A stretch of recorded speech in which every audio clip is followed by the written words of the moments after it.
Hi hello friends, welcome to my channel Prasad మరిక. So రివ్యూలోకి వెళ్ళే ముందు మన ఛానల్ సబ్స్క్రైబ్ చేసుకుని లైక్ చేయండి అండ్ షేర్ చేయండి. సో రివ్యూలోకి వెళ్ళే ముందు మన ఛానల్ సబ్స్క్రైబ్ చేయండి. సో నోటిఫికేషన్ ఆన్లో పెట్టుకోండి. సో ఇది చాలా డిఫరెంట్గా ఉందండి. ఒక లవ్ స్టోరీ అని చెప్పొచ్చు, చాలా ఎమోషనల్ అని చెప్పొచ్చు. టీజర్ అయితే టీజర్ 1 అని ఇచ్చారు కాబట్టి నాకు తెలిసి ఇంకా టీజర్స్ ఉన్నాయని తెలుస్తుంది.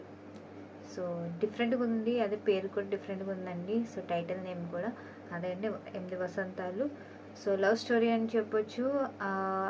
ఫస్ట్ అంతా అంటే అమ్మాయి మ్యారేజ్ అయిపోయాక స్టోరీ చెప్తుంది అనమాట, తన లైఫ్లో జరిగిన స్టోరీ అబ్బాయికి. సో ఇలా ఒక లవ్ బ్రేకప్ వరకు వెళ్ళిపోయి తర్వాత విడిపోయి సో తర్వాత మ్యారేజ్ చేసుకుంటే తన అమ్మాయి ఎంత పెయిన్ ఫేస్ చేసిన లవ్ రిజెక్ట్ అయ్యాక అసలు ఏం జరిగింది మాత్రం చెప్తూ ఉంటుంది అన్నమాట వాళ్ళ హస్బెండ్కి.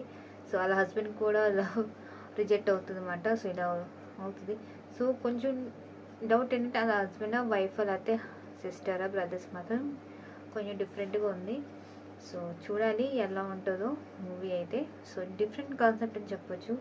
సో దీని మన కాస్ట్ అయితే అనంతిక, సనీల్ కుమార్ గారు అండ్ రవి తేజ, దుగ్గిరాల, అనురెడ్డి, కన్నా వసూరి కాస్ట్ అయితే.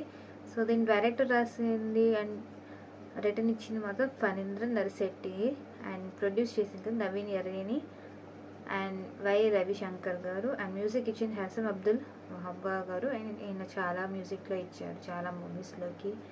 సో ఇది నా రివ్యూ అండి, 8 Vasantalu teaser review. So 8 Vasantalu teaser 1 కాబట్టి. సో నెక్స్ట్ వీడియోలో కలుద్దాం. Take care, bye.